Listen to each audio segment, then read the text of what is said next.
tsaya ko yaya tunda nayi masa alkawari kuma babba ne a gare ni. A karatu ya zo aradan nayi magana kan cewa Malam Abdul Jabbar Sheikh Nasiru Kabar mafi yawan duk abubuwan da yake yi ko kila ma na ce duka ban sani na ce duka ko mafi yawa Allahu alam babin ilzami ne.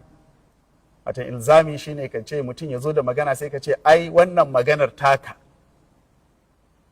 tana nufin kaza kenan, ko da shi mai maganan bai nufi haka ba, to yana ilzamin malaman musulunci ne cewa ai maganan su na nufin kaza.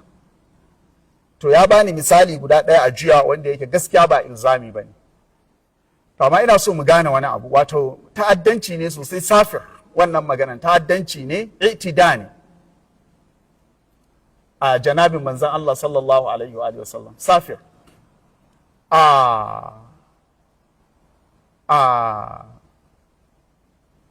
Wato